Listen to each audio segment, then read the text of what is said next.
So welcome everybody to the lecture number 12 or so of the semester. And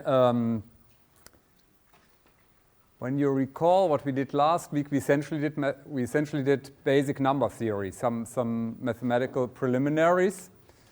In particular, Euclidean algorithm, extended Euclidean algorithm, and that was the math part. So that was the theoretical background for the fun part, and the fun part comes today. We're going to talk about RSA, which are these three young guys over there. They're not young anymore, okay, but they're in their 50s or so. They're great people, and they invented the most famous, most widely used public key crypto system. So we're going to do that, and it's a super important lecture because this is essentially what's in your web browser. Okay, it's used all over the world, in particular in the internet. Very, very, very, very super important crypto system. Okay. We're going to do three things. We start with an introduction to PK. Whenever you see PK, it means public key or asymmetric cryptography, public key. The two main parts of the lecture, just to warn you, okay? So kind of the middle part of the lecture, you have to be awake, which is talking about the RSA crypto system itself, the algorithm. And then this part is about fast exponentiation, which is an algorithm for implementing RSA. Again, be awake, okay? It's about 60 minutes in the middle of the lecture. Towards the end, you can go back to sleep. We're going to talk about the security of RSA. Very important stuff is going to be on the exam, okay? Pay attention, be alert. Okay. So we start with chapter number 1, Introduction to Public Key Crypto and also very brief introduction to RSA. So what we want to do, what I want to do first, we want to look at the stuff we did so far. That means our current view on cryptography is symmetric cryptography. So if you have symmetric algorithms, we want to use them, and right now we only focus on encryption of data. There are all kind of other things you can do with cryptography. Right now we're just doing encryption of data. So we have this picture, which you've seen many, many times, and it's getting boring. You have Alice and Bob who want to communicate with each other over the unsecured channel. You know, that's the bad internet. Can we be quiet? Hallo? 7. Reihe da. Ruhe. Sie können schlafen. You can go to sleep right now. Just don't talk, okay? I'll tell you when you have to wake up, and don't talk until then. So we have this setup, and we've seen that again. We've seen that dozens of times in this lecture.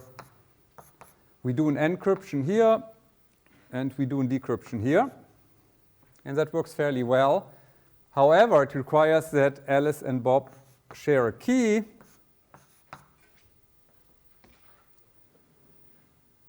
And what is symmetric about the setup? Why is that called symmetric cryptography here? What is symmetric about it? Yeah.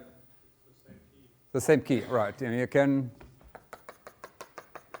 that's the symmetry axis, right? Symmetrieachse, achsensymmetrisch, right? And, left and right is the same key. It's not very complicated. And what is the big practical problem we have before we have the situation? What do you have to do before we get the setup? Yeah, distribution of keys. We have to get the keys over, right? So what we need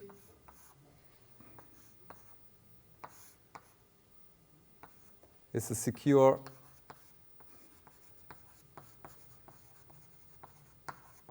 channel, which is a pain, right? This is painful, right? It's schmerzhaft. This is cost, and in particular, it doesn't work very nice on the internet, right? If you have large networks, the secure channel situation is not pretty, okay? So, and an analogy, which is not very deep, and I just want to show you a picture from the book. an analogy for this type of system is, one moment, I just go, we're almost there, is in our textbook, and it's, most books have that, and I think it's somewhat useful. So one way of viewing symmetric cryptography is saying we have a safe, and putting something in the safe, you know, one of these Leitsordner, right, one of these German file sorting things, is putting it in the safe. And now Alice, if Alice wants to encrypt, she takes her key, opens the safes, puts something in, locks the safe, right? This is encryption. For decryption, Bob also has the key, the same key, by the way, right? So Bob takes his keys, goes here to the safe, opens the keys, and can decrypt, meaning he can extract the piece of papers, right, the files. So this is a very simple analogy, and this is roughly what's happening. And this was state of the art, you know, starting in ancient Egypt about 4,000 years ago until 1977, at least in the public domain. People thought this is the only way of doing cryptography. And now it's getting interesting. What asymmetric cryptography does, asymmetric algorithms, is based on the very basic operation is simple, and it's a little bit surprising, even though it's very simple, is we can switch to a different model. The very basic initial thought of the inventors was, do we really need a key for encrypting something? Because encrypting by itself is not that critical. The thing that is really critical is decryption, right? So now the model for public key cryptography is that, let's say, Bob has now two keys, okay? Bob has a private key, which is pretty much what the symmetric keys are about. You know, they keep them to yourself, that's the private key, but you also have a public key, okay? The idea of the public key, wir fangen 7:15 an, ja, und da ist auch eine Treppe.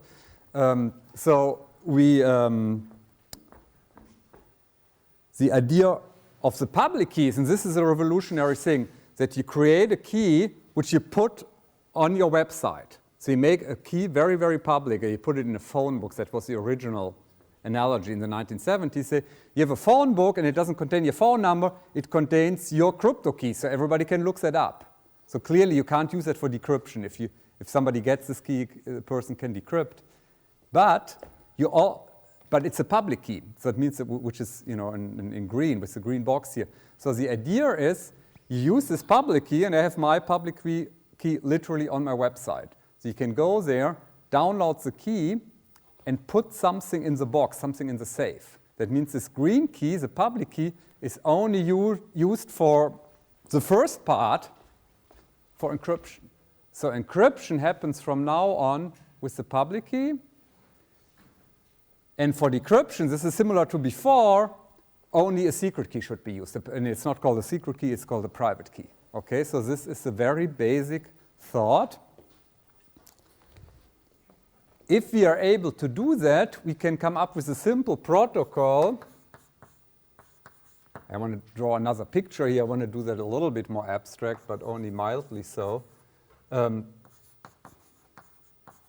So Bob, and this is a new concept, be awake, has two keys. Before, everybody had one key, which happened to be the same key. Now, Bob has two keys. A public key, again, this is being put on the website, it's being put in a phone book, whatever, in a registry, and a private key.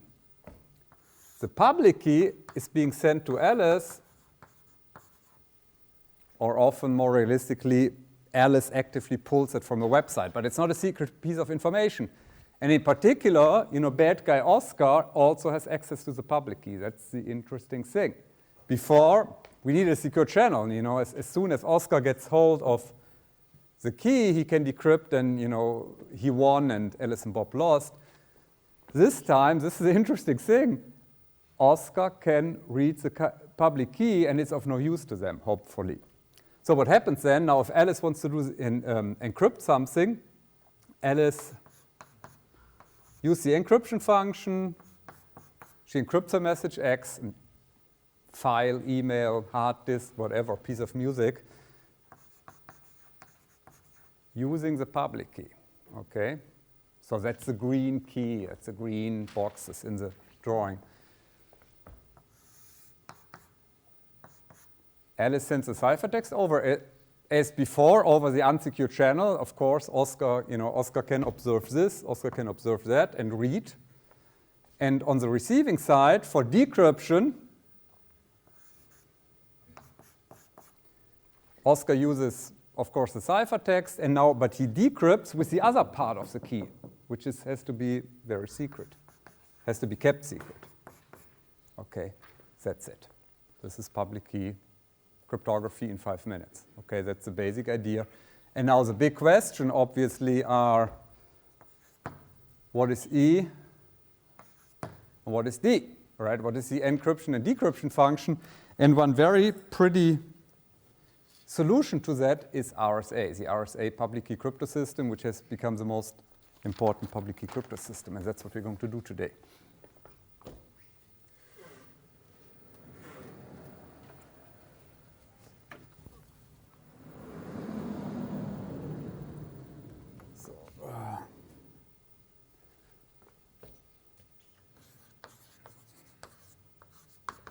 Some facts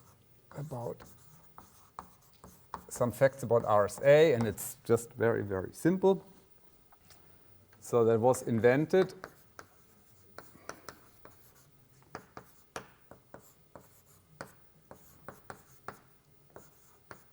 in 1977 by Ron Rivest, Adi Shamir, and Leonard Edelman. And that's where the name stems from, RSA, okay? The invention was triggered indirectly by a paper from 1976 by Diffie-Hellman, and they are kind of the real inventors of public key cryptography together with Ralph Maracle. So they were triggered. Some of the ideas came from the paper by Diffie and Hellman, and we're going to talk about that either next week or after the break. But this is kind of the two very important papers that started the field of public key cryptography, and that's kind of the second one. The first paper was a year earlier, and we're going to talk about that again in the next few weeks. One fact which I mentioned a few times is the most popular public key, is an abbreviation again, most popular public key crypto system.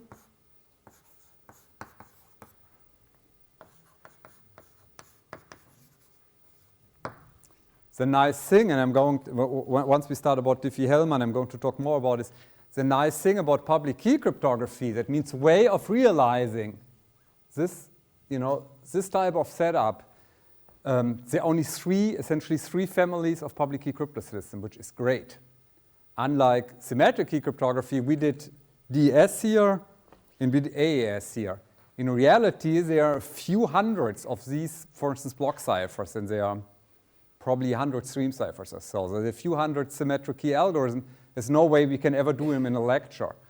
In the public key case, it's much easier. There's essentially three types of crypto system with practical relevance, I should say. So out in the wild, in the real world, there are only three types of algorithms being used. There's RSA, there's discrete logarithm system, whatever that is, and elliptic curve cryptography, and we're going to do all three together. Okay, this is number one is RSA, and then comes discrete logarithm. We need 2 or 3 weeks for that, and then come elliptic curve, and again we need another 1 or 2 weeks with that. And by the around end of May, you will know all public key crypto system that there is to know for use in practice. There are a whole bunch of other more exotic public key crypto system, but in practicality there are only 3. And again, we're going to do the first one today. It's very important. I don't have hard numbers, but my guess it's a market share, counted by the number of implementations that are being used. Again, there are only 3. RSA is the biggest one. I don't have numbers. My guess is maybe 70%. Maybe 70% of implementation or 80% use RSA, and then there's another 20 or 30% is being used by the discrete logarithm system. Maybe I'm off here, but that is my guess, okay? RSA had a little bit of problems being really widely used because it used to be patented, but only in the USA, but it expired a while ago until the year 2000. This is just a little bit of a real world fact. Okay, so this was the warm up. Now we come, and we're done with the first part of the lecture.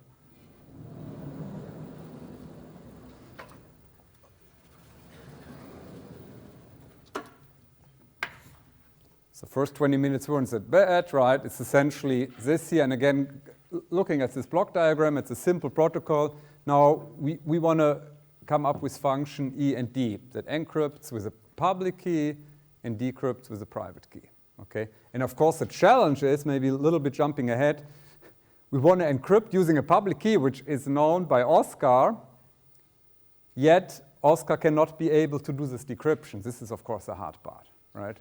Doing some data scrambling, everybody can do that using a key, but now Bob must be able, with the right key, to decrypt, and Oscar is not able to do that. That's the hard part.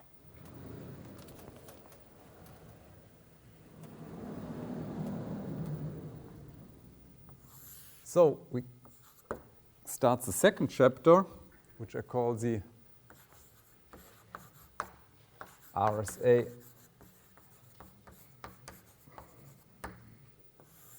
algorithm. Okay, and we have two subchapters, two sections. One is called 2.1, where we talk about the key generation. And I just want to write this a sentence down. Unlike symmetric algorithms, and in parentheses, AES, triple DES, or whatever, comma, public key algorithms require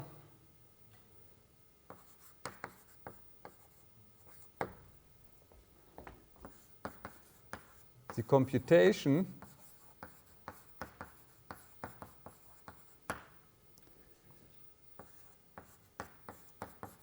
of the pair K public, comma, K private. Okay. The interesting thing here is, obviously, we need a K public, K private. There's maybe somewhat of maybe the most important word in the sentence is computation. They have to be computed. Unlike AES or DES, probably you don't want to compute the secret key. You want to have something, a true random number generator. Here is math involved, and pretty hefty math that you will see. That's why we have this, subsection key generation. In RSA, it's doable, but to give you an idea, for instance, to come up with these keys or the parameters, for instance, with elliptic curves, it's sometimes you need a few hours of computation to generate good elliptic curves. Okay, it's not as bad in RSA, but this is essentially a step that is missing in symmetric ciphers. If you do AES, there is not really a complicated, involved scheme to compute keys. Okay, so now we do that, I think, on the next board. We need a little bit of space.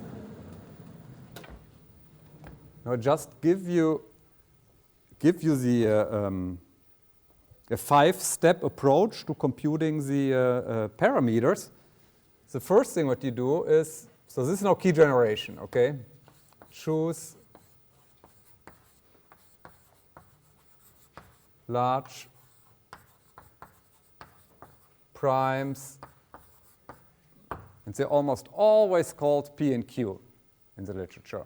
I guess P for prime and then Q because it's the next letter in the alphabet. Okay, it's not very. You could have probably called it P1, P2, they're always called P and Q.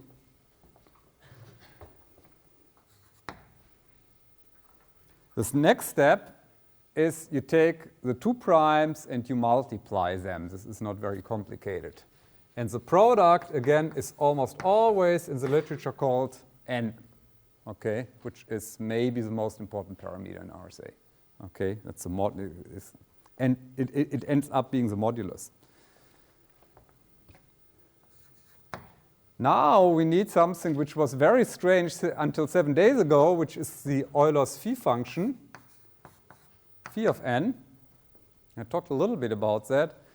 And it turned out it's really easy to compute phi of n. Under which condition? What do we have to know about n in order to compute that quickly? Yeah, we need it. Yeah, with the product of prime, exactly, product of prime, we need the fancy way of putting that is saying we need the prime factorization. If you have an integer, if you know the primes, you know that out of which the integer is composed, it's really easy to do, and there was this uppercase pi, and das große Pi symbol, dieses Produktsymbol, and it turns out for this special case of product of 2 primes, it's p minus 1 times q minus 1. You remember there was one homework problem for that, right? Now this is why we did it. Okay, it's really useful.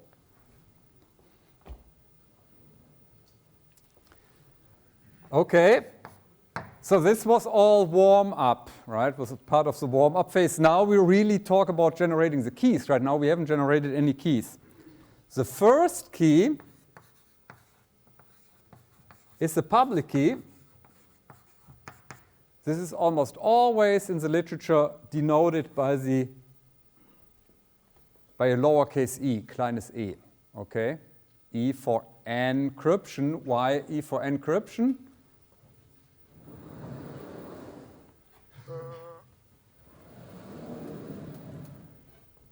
Because at this point, the public key actually does the encryption. That's why you use an E here. And surprise, surprise, the private key will be called D for decryption, okay? So. Oops, wrong board. Okay.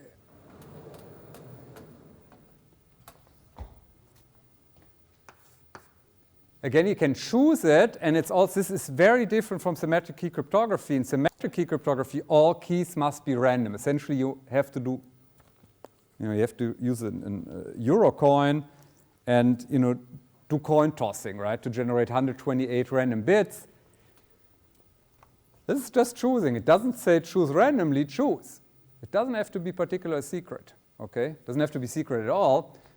It has to come from a certain set, of course, namely from the set 1, 2 up to phi of n minus 1.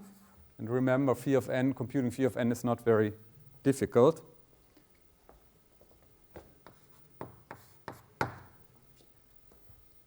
S dot T dot bedeutet means such that, so das.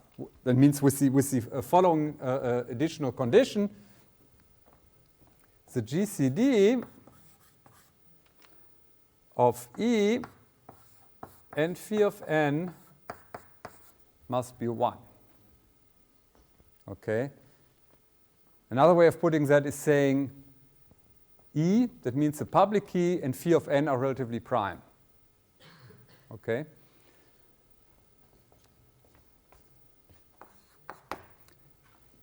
We talked about this condition a couple of times in this course already. Does anyone know if this condition is fulfilled, which value exists then? Do you know? The inverse, exactly. So the inverse, and you see E is smaller as of this, so it's probably the inverse of E.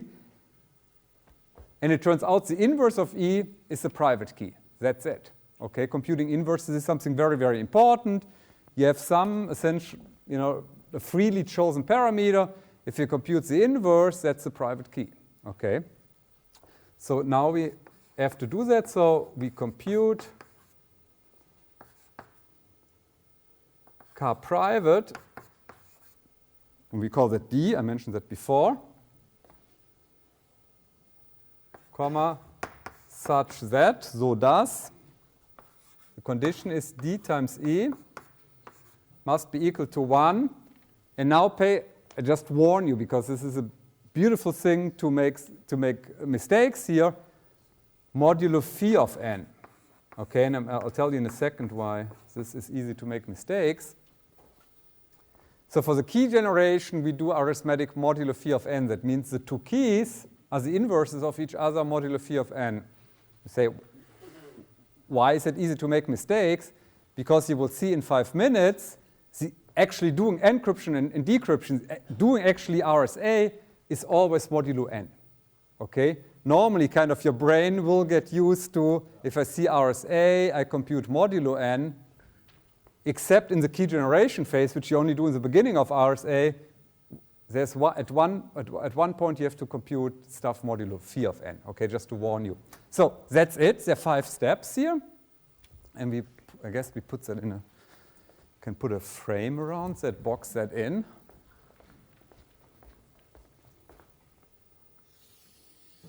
This is very, very important.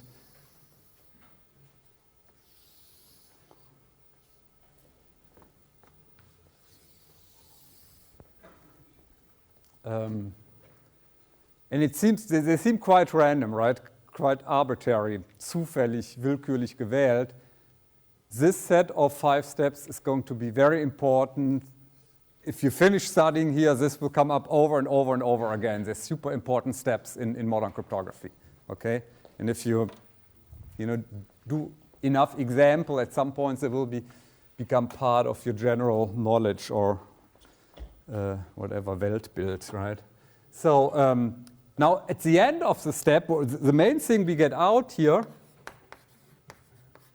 is the public key, and it was a little bit, E is only part of it, and probably the main part of the public key, but strictly speaking, the public key has 2 parts, namely this value E, but also this product N here, okay? What you get also out is 1 parameter for the private key, which is this value D. Okay, so I just want to put a few remarks down here right next to the box here. So if you have space in your notebook, write it on the right hand side. So here I said choose large primes, and large is kind of a very soft adjective, right? What do we mean large? Well, we mean really, really large. Namely, in practice, P and Q nowadays should have at least 512 bits. Very, very often you want to get twice the length. That means P and Q, each of them are 1024 bits, about 300 decimal digits. That means if P and Q have 512 bits, does anyone know how big the product is, N here? This has 512 bits, this has 512 bits. Anyone know? Anyone good? Yeah? Yeah, exactly. You add them up, 1024 bits. So this becomes, okay.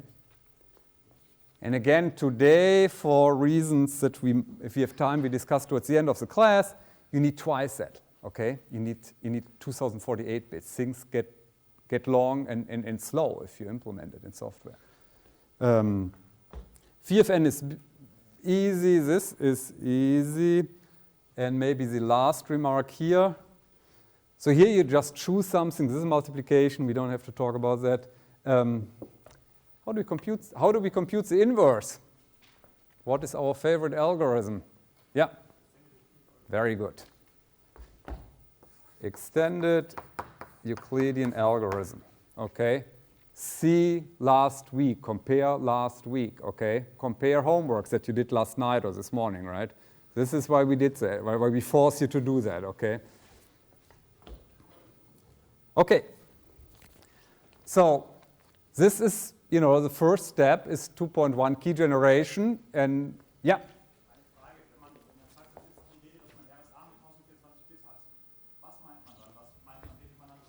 Yeah, it's good. Very often in practice, let's say with PGP, you can choose the key length. They say, use RSA 1024, a very good question. Is that this 1024 here or here? It's here. You always talk about N. This N kind of gives you the security parameter. The longer, the more secure, so it's not very complicated, this thing. If people say we want to have RSA with at least 1024 bits, they mean n 1024 bits, you divide that number by 2, you get the length of the 2 primes here. Okay. Good. So now we're done with the key setup. So we haven't done any actual encryption, right? So if in this very simplistic block diagram, we're done with this step here, right? Okay. In particular, what we have not done is we haven't addressed the question marks, the Fragezeichen here, right? How do we do encryption? How do we do decryption? And this is going to be the next section, which actually fits in here.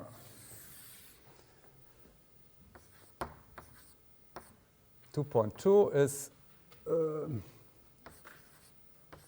RSA encryption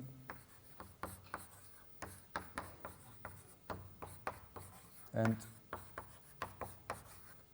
decryption.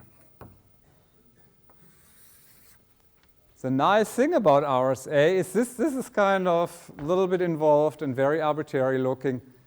Now the beauty of RSA is conceptually this is super easy. This is one very simple, very simple operation that does encryption, and then another very simple, another very simple operation that does decryption. It's very simple, okay?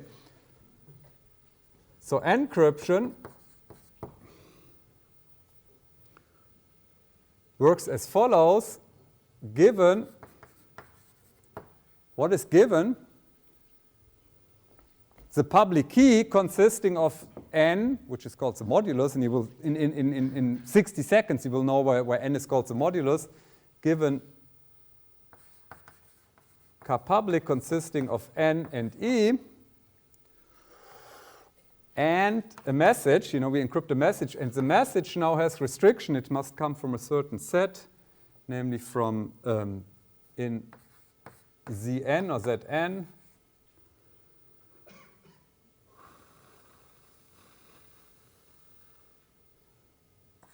consisting of the numbers 0 up to n minus 1. Okay. And now the actual encryption computes the ciphertext y.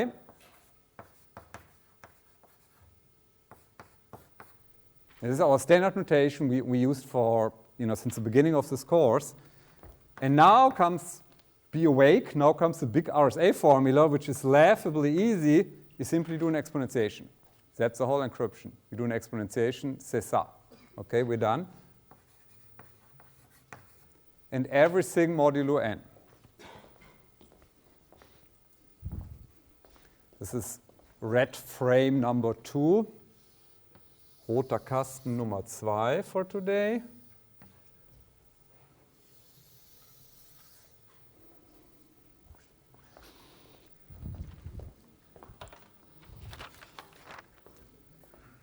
And there's much to say about that here, at least for now. There will be much more to say, but for now there isn't much. At least conceptually it's pretty easy, right? You take x, you take e, which we computed here, somewhere, here. And you take it modulo n, which we computed here. So once you're done with this, which is a little painful to do that, the actual encryption seems pretty easy. So this is what Alice does in our example. The right-hand side does the encryption. You send stuff, the left-hand side, sorry. And this is your right-hand side. Now you decrypt, so Bob, upon receiving the message, Bob has to decrypt. That means Bob, given y, Bob would like to recover x. What do we do? It's very similar to before.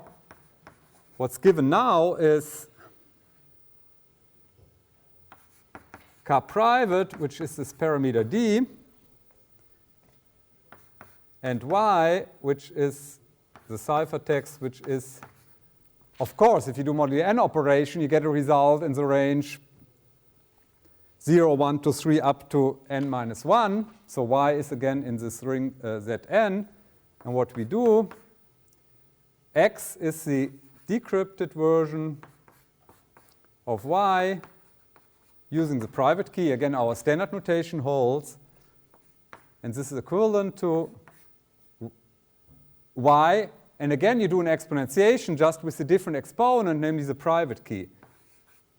Y raised to the dth power mod n, and that's it again.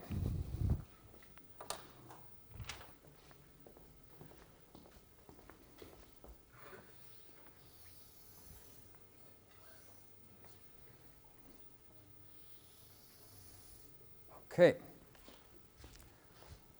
So this was a lot of formula, many more formulas than we're used to without, major motivation. I would like to do at this point, I would like to give you an example, which we... Yeah?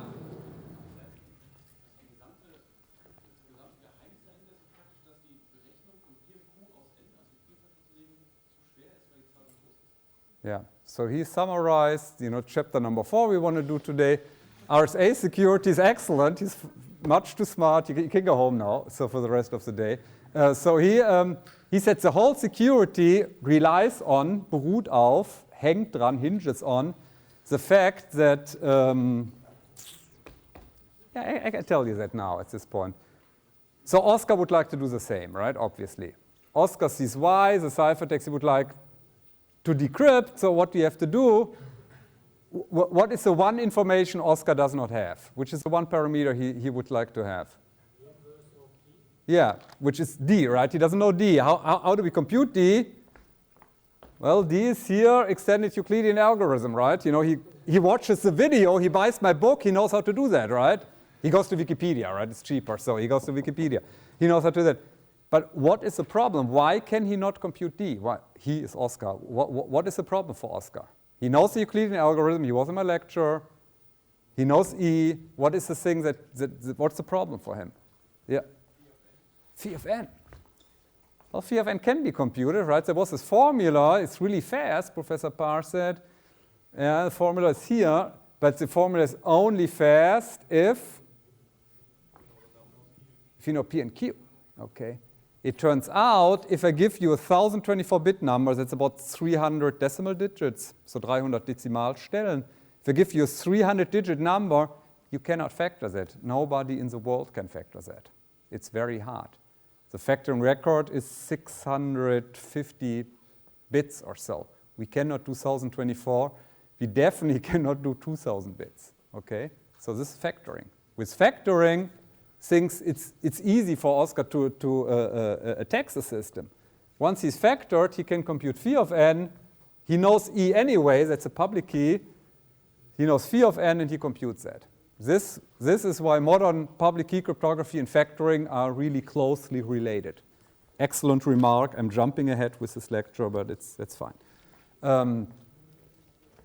So now I want to do an example.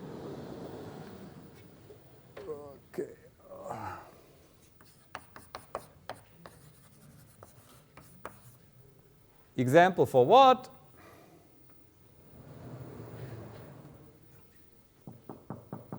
I want to rebuild this protocol here, right?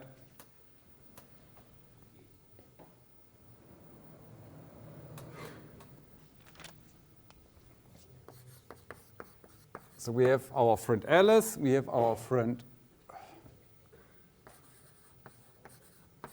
Bob. So now we do, this is cookbooks, this is boring, this is almost, not worth to do at a university, we do it anyway. We do cookbook, we do step 1, 2, 3, 4, 5 with small numbers, not with 1024-bit numbers. So Bob starts with step 1, choose P and Q, and we choose 2 very small numbers. P is 3, Q is 11. Okay, so we can do most of the arithmetic we can do by hand. Number 2 in our recipe book is compute the product and P times Q, which is 33. Step number 3 of the key generation protocol is computing phi of n, which is P minus 1 is the, can anybody do that mentally without supercomputer? It's 20, right? 3 minus 1 is 2, 11 minus 1 is 10, so it's 10 times 2 times 10, sorry, is 20. So we're done with step number 3. Step number 4 is choosing a public key, and I choose a small public key here. Okay.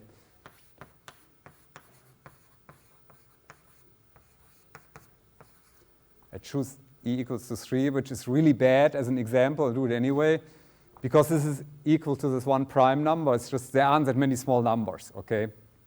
E doesn't have to be equal to P, right? This is a big coincidence. RSA works anyway. So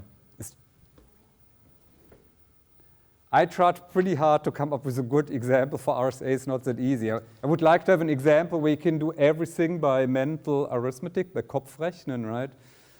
It works so la la. There's one point at, in 2 minutes where it's getting a little hard. Step number 5. Oh yeah, by the way, is this GCD condition fulfilled?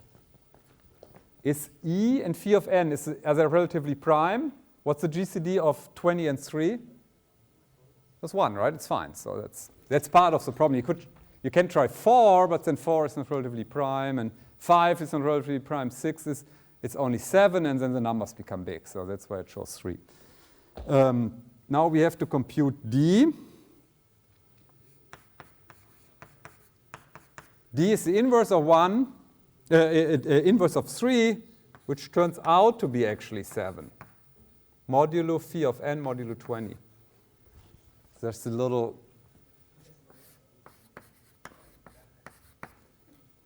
let's see whether we're doing the right thing here. D times E is 7 times 3. What is 7 times 3 modulo 20? It's 1. And that's the GCD condition, right? Where is that? Here. The example is fine. I'm not lying to you. Okay. So now we're done with the setup phase. Let's look at the protocol. What does the protocol tell us to do? Können wir da auf den billigen Plätzen da? Ja, ruhig. We send the public key over at this point here. Okay, it's the first part of doing the actual crypto stuff. Let's do that. So we send over K public, which consists of the modulus n, which is the 33, and the public parameter E, which is 3. Okay? Now we're here in the protocol. Let's jump to the next step is we actually want to do encryption. So let's do LSC encryption. And what is the encryption function? What is the question mark? Well, the question mark got answered in form of this red box here. This is what Alice has to do.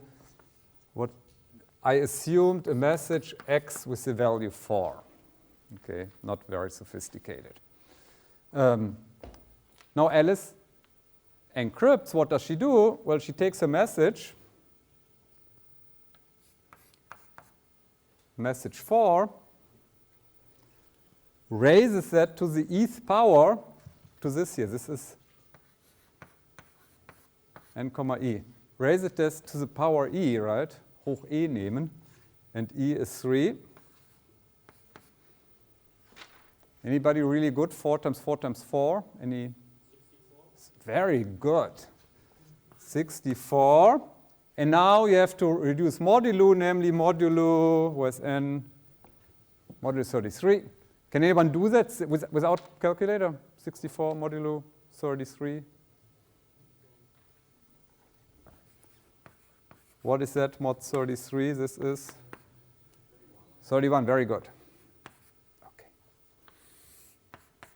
So now going back to the protocol, once we computed the ciphertext, it's a nice thing about the ciphertext, it's encrypted, so we can send that over the internet. Means we can put that on the channel. We send Y over. On the receiving side, Bob has to decrypt. And how does this work? Well, this was this framed box here, this framed formula. Again, takes the ciphertext, raise it to the private key's power. That means this is, hopefully, this is becoming X, right? X is computed as taking the ciphertext, to the d's power, which is 31 to raise to the 7th. And this is this one point in time where it's hard to do mental arithmetic. I'm going to give you a pointer in a second how to do that anyway. This turns out to be 4. You know, this is my funny notation here. You know, this is an exclamation mark, Ausrufezeichen. All right, this is my invention. Right, it's actually the invention of my math professor when I was in second semester. And why is that a great thing? Because this is the same thing we had at this point here. Okay, modulo, again, modulo n, and n was 33. Okay, so after decryption here, we develop that. So the one frustrating thing is that here you need a pocket calculator here, right? And now I'm going to show you a little cute trick related to modular arithmetic, which has nothing to do with RSA. And if you hate mental arithmetic, if you hate Kopfrechnen, you can sleep for 2 minutes, okay? If you like Kopfrechnen, modular arithmetic, you can be awake. I want to show you a quick way of doing that. Again, this has nothing to do with RSA. It's off topic, outside the lecture. You know, switch your laptop on, watch YouTube or whatever, right? That's fine. So I want to do, of course, you can do long num. You can actually do, you know, arithmetic by hand and schoolbook multiplication. There's a very neat trick, namely, 31 is pretty close to 33, right? And what happens if you replace 31 by a negative number modulo 33? Which one is that? Does anyone know? It's equal to -2. So this is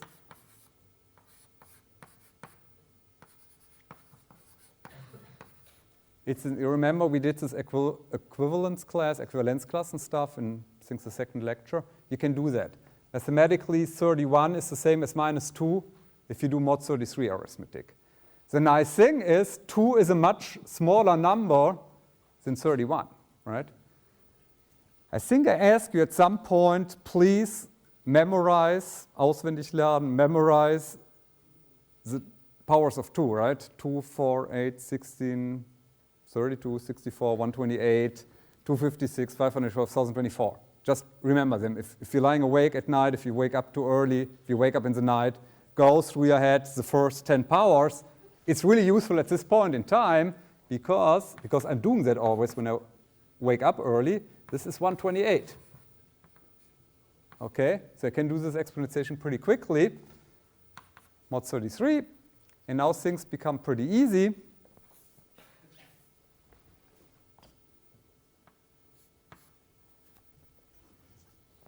Because this is now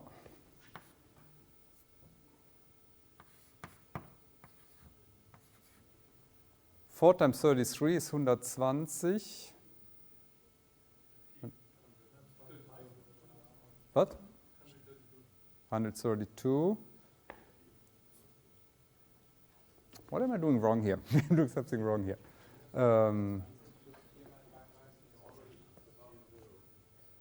Das ist 132, aber dann kommt der es ist minus 4 times, this is minus 132, right? And what is the correction term I need at this point here? Are you really, anybody really good with Kopfrechnen here? It's 4. Okay. So now I'm going to take this mod 33 and this becomes 0, right? So okay. That's it. Okay. I didn't need a pocket calculator. That's the thing. Back to RSA, so this was intermezzo here, right? Okay, this is just to show you even this seemingly complicated operation, if you're creative and you know your modular arithmetic rules, you can do in your head, right? Okay. So what is now missing with RSA is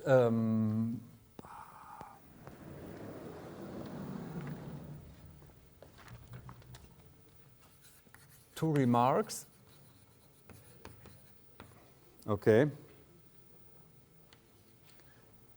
One thing which is really important, I mean, we're not going to do due to time reasons here, is to prove that decryption and encryption are actually inverse operations. I show, in this case of the example,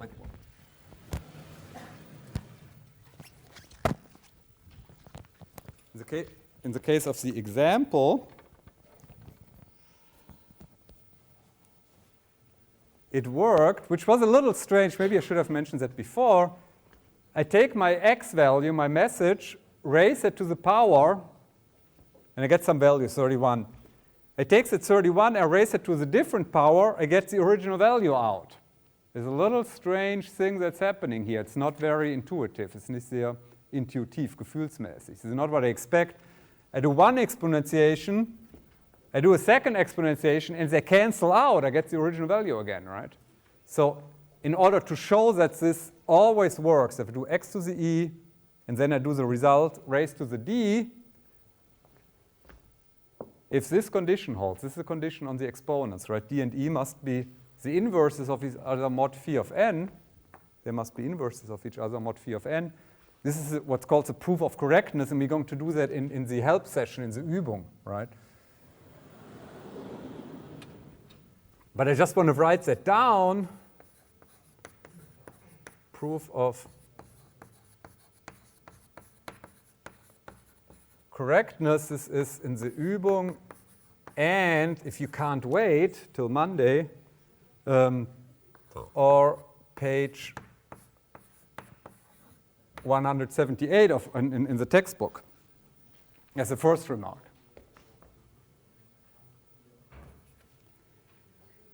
Second is, we just saw an example. In the real world, and I mentioned that before, real world, RSA parameters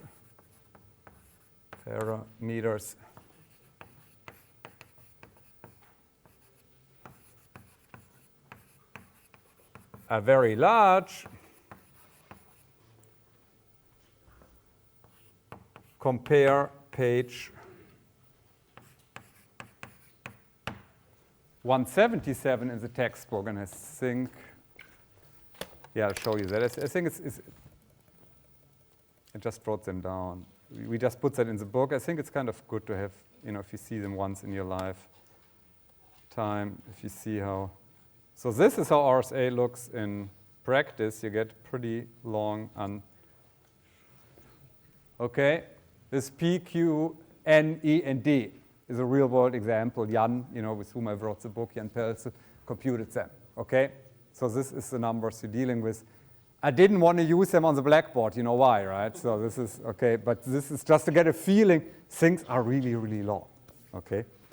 Also, maybe one remark. There is, to my knowledge, there is no other, hello, who is that? There's no other technical applications, or there's no other technische Anwendung where you have to deal with such long numbers. If you have a fancy cell phone, as German professors have, right? There's all kind of multimedia stuff happening here. Data compression, you can watch videos. There's a lot of stuff happening there in terms of algorithms. There's the communication algorithms to establish the link, right? All kind of stuff. They're very complicated. All of that stuff is not easy to do that, right? None of all the algorithms, data compression, doing error correction stuff, needs arithmetic with such long numbers. So this is something that is unique to modern cryptography. Okay, this is just Allgemeinbildung, right? So this long number stuff never happens in any other applications. This is only public key crypto. Okay. Okay, so that was number 2 of today's lecture, and this was the first very super important part, is doing RSA. Now you know what RSA is, and you can get, you know how we operate, so you're going to get homework assignments, and you have to compute 500 of these examples by hand with a pocket calculator, right? So, it gets imprinted, eingeprägt in your brain, right? We really want you to hate these 3 red boxes, right? And a good way of hating is, just do that 50 times, right? I'm exaggerating, but this is a basic idea. I mentioned that, right? This is this Zen, right? Zen thing, Zen Buddhism. They say if you want to do things really well, you have to do them 30,000 times. 20 times is enough for us, but I think it's a good metaphor, right? The more you do things, the better you get, and even you hate Päckchenrechnen, right? That's why they do Päckchenrechnen in the Grundschule, right? Kleines einmal eins, right? You do that essentially 2 years, right? Our third kid is just in third grade. You do for 2 years, you just do Kleines einmal eins, it's because you become better and better, and it's really useful in life. It's a little bit with RSA, the more of the stupid examples you compute, the more of a feeling you get. So now comes, I think, for me personally as a teacher, and I'm in a different position than you are, I think that's the fun part of today is doing fast exponentiation, okay? Now, if you want to implement, and this has not to do with the algorithm, with the mathematics per se, or why the algorithm works, but if you look at these numbers, and they are in hexadecimal notation, it would almost be better to show them in binary with zeros and ones, and we actually would have 1024-bit long numbers, right? P and Q would be 500 bits, but N, D, and E would be 1024 bits. So what I want to talk about now is the practical side of RSA. And what I want to focus on is not so much this here, because this can be done. This is actually what is hard in practical term is generating 2 large primes, and maybe we do that in the Übung, in the help session. But there's one thing which is very important. It's so important that I want to do that with you here, and I think it's really, really fun. I love that, the next topic. Namely, in practice, your web browser, every time you want to encrypt your credit card number, if you buy something at Amazon or eBay or whatever,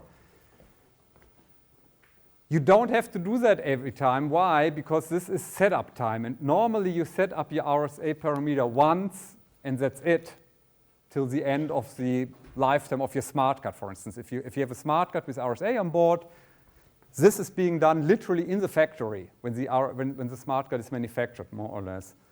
But you do that only once. D, E, and N are being burned on your Geldkarte. It's not on the Geldkarte, but whatever. They're bank cards that have RSA. It's being put on the Geldkarte. That's it. That means we don't have to worry about the red box anymore. But now, every time you encrypt stuff on the internet, every time you establish a secure session to Amazon, you have to do this stuff. So what I'm trying to motivate here is it's pretty important that we do this reasonably well. So the question is now in the third chapter of today is, how do we do this fast, and they're both exponentiation. So now we want to talk about fast exponentiations.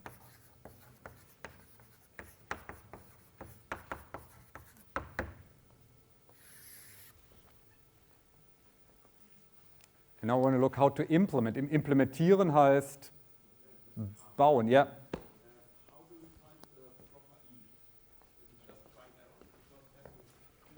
Yeah, it's try and error, and it's even worse in practice. There are few E values that are very, very popular, in particular small E values, okay? And one value that is popular is 17. Yeah. And 17, yeah.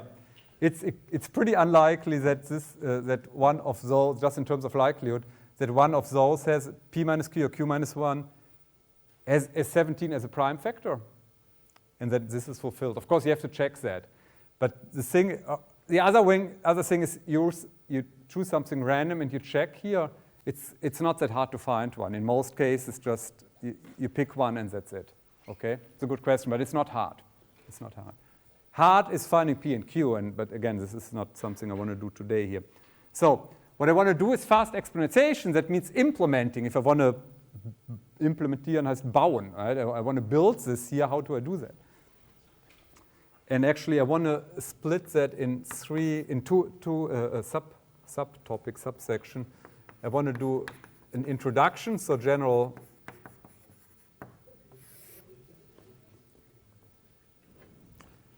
Again, the motivation is that we have the following problem.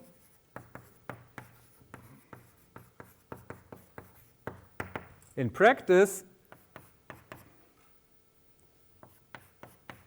we have to compute x to the e for encryption,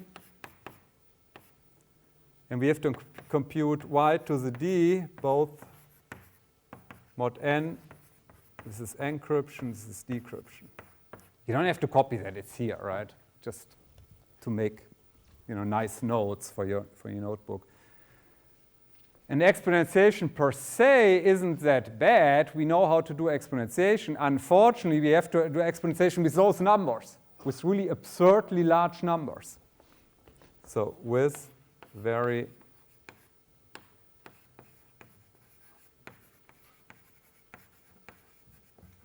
long numbers. And this is the topic of chapter number 3 of today. How do we do that quickly? Okay. And let's start with a few preliminaries, so some general thoughts. How do we do exponentiation? So we do an example. Where do we do that? That might work here. Let's start simple. X to the 4th. Okay. How do we compute that?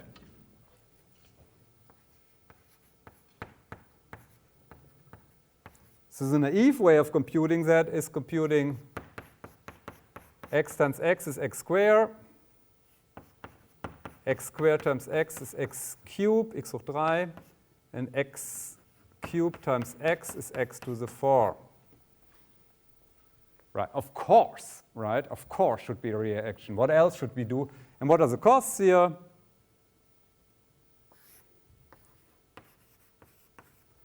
Eins, zwei, drei. 3 multiplications, okay? So now, oh, by the way, wake up. This is next 10 minutes, very important. You don't want to learn that from the book, what I'm going to show you here, please, okay? The first question, this is a question you should take very serious. Are there any ways of doing that with less than 3 multiplications? And don't look in the book, because then it's easier. Yeah? Yeah. Exactly. So that's naive way, and I call that better way, okay? The better way does, of course, you have to, when you start with x, the only thing you can do is compute x times x. I guess you can compute a square root or something crazy, but this is the only reasonable way. And now, your kommilitone just said exactly the right thing. Why multiplying with x? Why don't we take this x squared, this larger value, and multiply that by itself?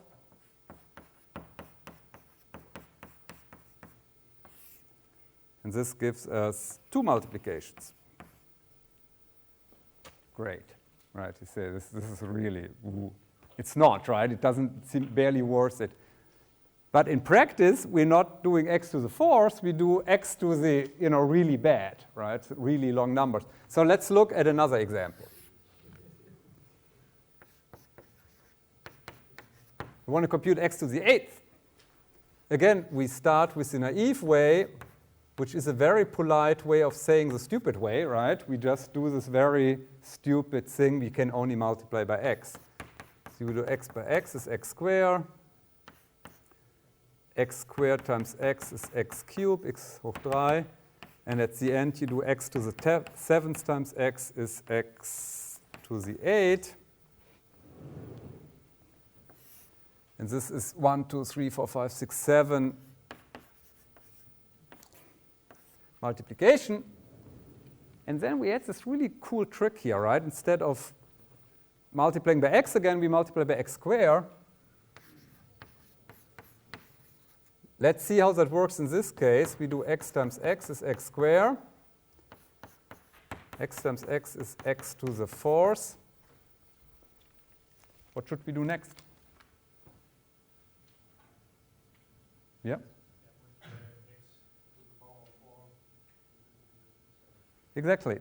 Multiply x to the power of 4 by itself, x to the 8. Why am I doing that? Because maybe here we saved one multiplication. Here it's getting a little bit more interesting. We reduce, we save more than 50% of the workload, okay?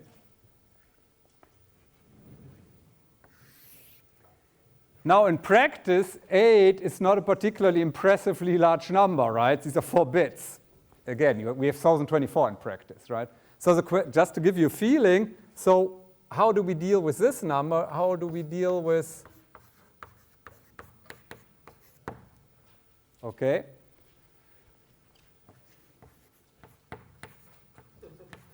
Again, the naive way, this homework assignment, okay, so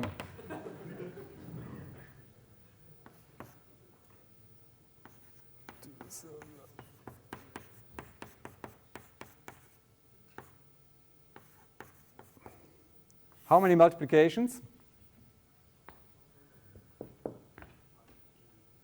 Whoever says 1024, I'm going to kick out of this university, right? It's not 1024, but, yeah. So this is 2 to the 1024. And if we exact, right, it's always -1 here, right? The problem is, even if I had a lot of time, means more time, the end of the universe, I would run out of chalk, out of Kreide, right? I asked it, right? I think there are about 2 to the 200 or 2 to the 300 atome in the known universe. So there are not enough atoms for Kreide, right? I cannot write that down, even if I get really, really old, right? And the sun cools down everything. This will never, ever, ever, ever work, okay? 2 to the 1024 is a really bad number. So how far are we? And this is too unfortunate, right? Can I squeeze it in? So please write that down on the left-hand side. The better way of doing is starts with x times x is x squared. X squared times x squared is x to the 4th, blah, blah, blah, blah, blah. It would take me 2 hours, probably, or 3 hours. I could do it. And there's enough chalk in this box to do that, right? I don't need 2 to the 300 atoms for doing that. That's what I'm trying to say. At the very end of my letter here, I end up with x to the 1023 times x2 to the 1023, which gives me x to the 2 to the 1024. Everybody with me? How many steps do I have here? Can anybody see that? You just look at the exponent, right? This is to the 0, to the 1, 2 to the 2, 2 to the 3, 2 to the 4. It's 1024. So this is 1024 multiplications. So and what do you prefer? Lifetime of the universe versus 1024. 1024 is better for our web browser, right? So this is a great, great example for this is linear complexity, linear in the exponent. The exponent is 2 to the 1024, and this is logarithmic complexity. So this is really great what Professor Paar showed us. Unfortunately, what is the problem with this really neat trick? Why can't we? Does this work with this E number there? Does this work? No, why not? What is the restriction on this great trick here? What do example 1, 2, and 3 have in common here? Was ist gemeinsam bei den 3 Beispielen hier? Ja? Exponent is even. It's more than even. It's exponent is a power of 2. These are super special cases, right? They're all. This is 4 is in Zweierpotenz. Is a power of 2. 8 is a Zweierpotenz, and 2 to the 1024 is a Zweierpotenz. In this case, I have a really fast algorithm. These are super rare, those numbers. I would like to have something for arbitrary numbers, and now the cool stuff parts. Now I'm going to show you a way of doing that. It's roughly as fast as this trick. It works for all the numbers, and it's really cool, and probably nobody of you knows that. This is not something we deal with in everyday life, and I love that algorithm.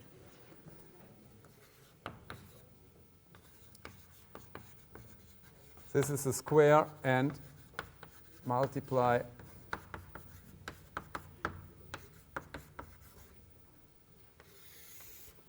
algorithm.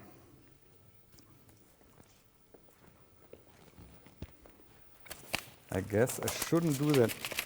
So I start handing out these Bögen, evaluation sheets. Please do not start filling them. I promise I stop 5 minutes early today. Do it then. I just want to hand them out now, okay? Don't look at them. Take one, okay? This is the cool stuff, and it's bad timing what I'm doing here, right?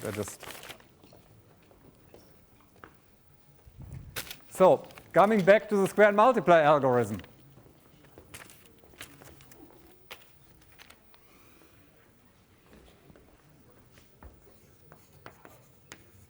Other names for this method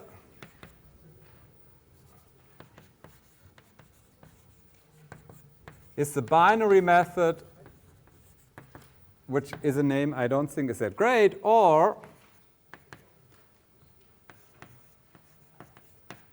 left to right exponentiation, which is a name that I do like, but I prefer square and multiply. Okay? And again, this is the thing, please. Can you be quiet? Just watch. Es lohnt sich absolut. Nächsten 10 Minuten. Don't do that with a book. It's Sunday afternoon, 2 Stunden, if you do that yourself. Maybe 90 minutes, okay? But this is 5 minutes with me. Everybody's happy, okay? So we start with an example. And again, we saw for the special cases that the exponent is a power of 2, Zweierpotenz, it works. Now what happens if it's not a power of 2? And we start with an, I should do that here, okay. Example, I want to compute x to the 26, okay? And first I show you how it works, okay, without giving the algorithm, and then we look what are the rules behind that. Again, when you start with x, the first thing you can do, you can square. It's pretty much the only sensible thing to do. Then I multiply by x. I get x cubed, x to the third, x to the power 3, okay, x hoch 3. Now I multiply x by itself, I square, I get x to the 6.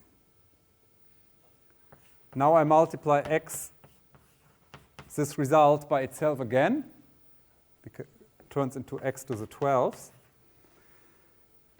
I compute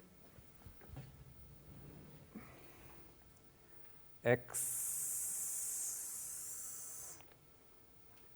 times x to the 12th is x to the 13. And at the end, I square again.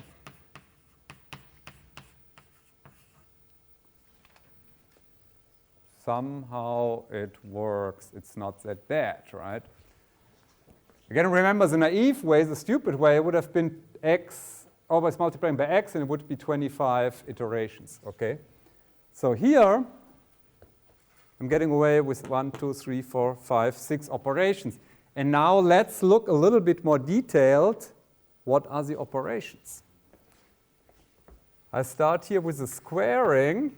Right, this is squaring. Here is, I call this multiply, multiplying by x. Here I square.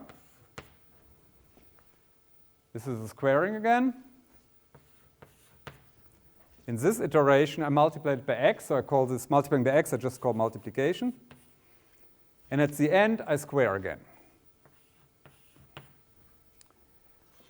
So if you ask me, please, Professor Paar, how can I compute x to the 26 quickly? My answer will be square, multiply, square, square, multiply, square, and voila, the result is correct, right? Are you with me? So what we need to know is what is the right sequence. I mean, if you replace this by squaring, you get the incorrect result.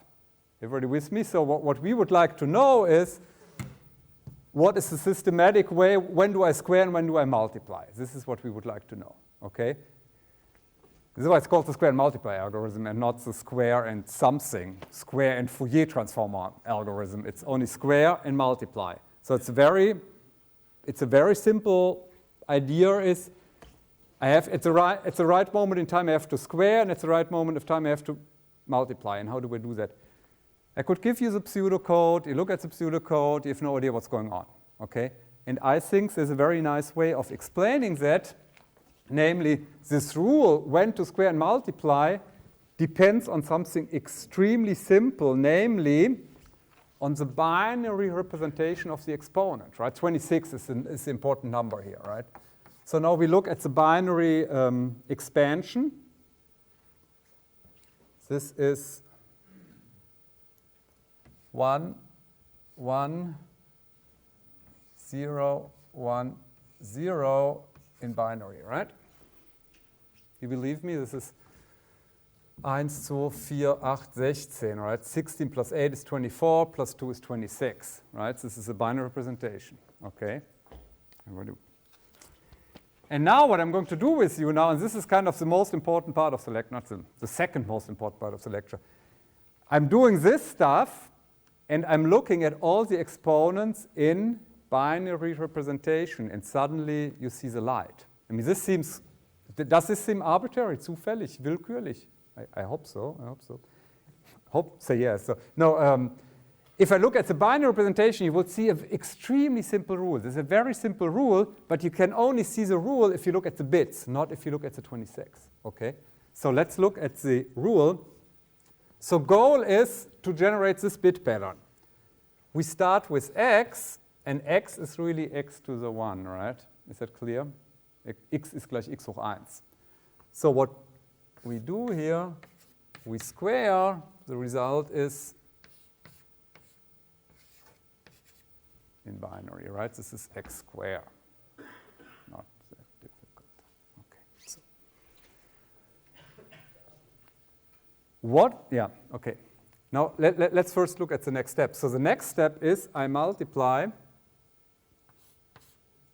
x, which is x to the 1, by x to the 2. And now let's look here. It's Zwischenrechnung. What is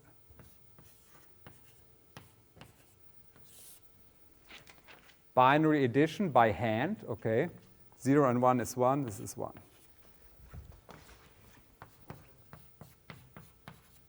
Okay. So now I give you a little bit of pointer, and I think that's quite important to get kind of a visual feeling, visuelles Gefühl for this. What I'm going to tell you, these two ones that we generated, they're going to end up these two ones here, okay? And how, we'll just follow me, watch me. So the next thing is we square. Okay? Do you remember this rule here? Alpha to the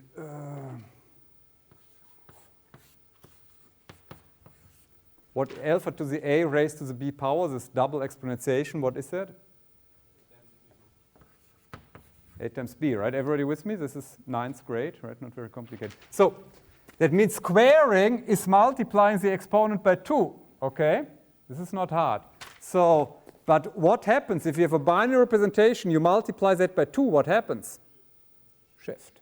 It's the same if you have a decimal number, you multiply it by 10, right? 33 times 10 is 330, right? You shift it to the left, right? Yeah, to the left. So, okay. So, but what we mean by shifting to the left, what happens to the rightmost position, to the LSB? Becomes a 0, right? Okay. That means first very important step. Everybody awake here? multiplying is shifting the binary representation to the left, filling in a 0. Okay? Is that right? Is that right? Yeah. This 1, 1, if you square, is shifted to the left by 1 position, you get a 0. Okay? This is the first atomic operation, the first thing they can do. The first of only 2 things. This is 50%, halbe Miete. Okay? It's here. What would happen if we keep squaring this? Which bit pattern would we get? We would get 1, 1, 0, 0, 0, 0, 0, 0, right? Do we want that bit pattern? Maybe, not really, right? But what is good at this point is these 3 bits are these 3 bits we want to have here, right? So we are fine with these 3 bits. So what we can do at this point, we square again.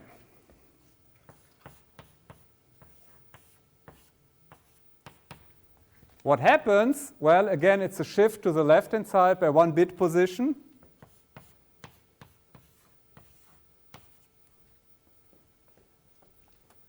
Okay, let's take a breath again. Are those 4 bits the bits we want to have here? Is this 4 bits here? No, right? What is missing? What would we like to have here? Was fehlt here? Yeah. We need a 1 at this point, right? And how do we do that? Well, this is the other 50%.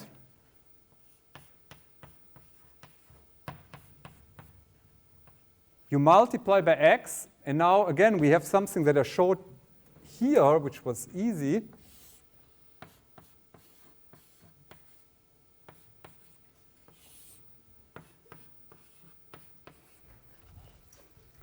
By multiplying with 1, you add a 1 at the LSB, it's the least significant bit position.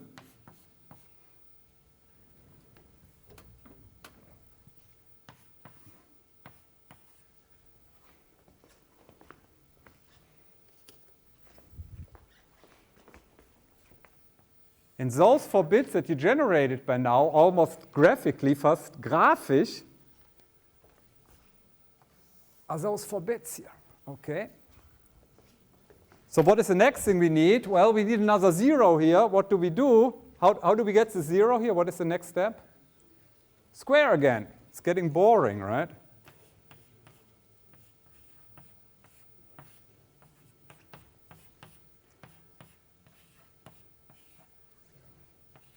And that's it.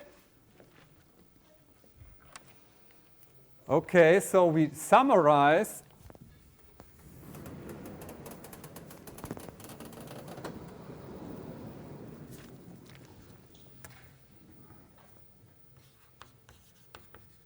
This is a square and multiply algorithm. That's our abbreviation, square and multiply, SAM, square and multiply algorithm.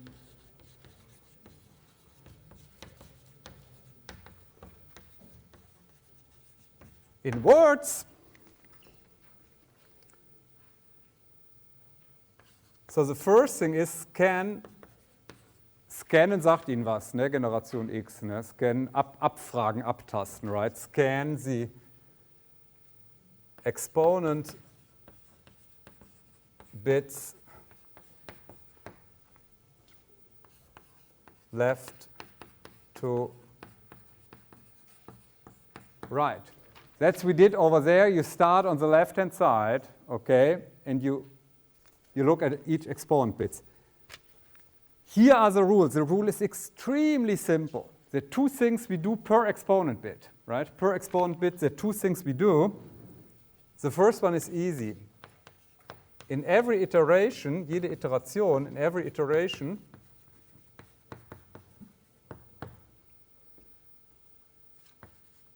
we square. And I use uppercase letters just to stress that. It means for every exponent bit, also jedes Bit im Exponenten, you definitely square. There's no question asked. You square, square, square. Okay, this is not conditional. You always square. For every bit that you have here, you square once. Okay? So, and this worked actually nicely in this case here, right? Square. So, but apparently, as we saw by the example, sometimes you have to multiply. And what is the rule for multiplication? Whoever can answer that is perfect learning experience today. What is the rule? When do I multiply? What? Yeah. Again, we're scanning the bits, right? Wir fragen die Bits ab.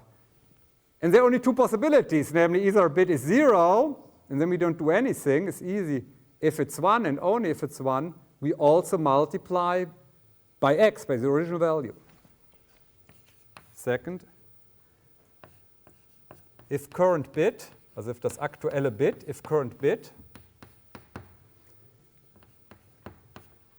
is 1, Doppelpunkt, multiply by x.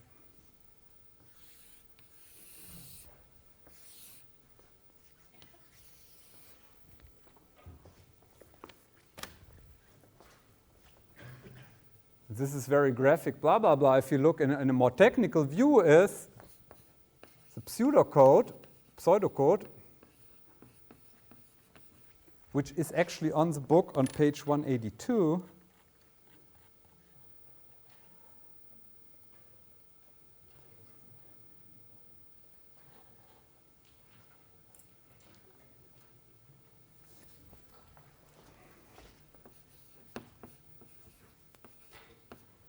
So what you see in this box here, I call the exponent h here for whatever reason.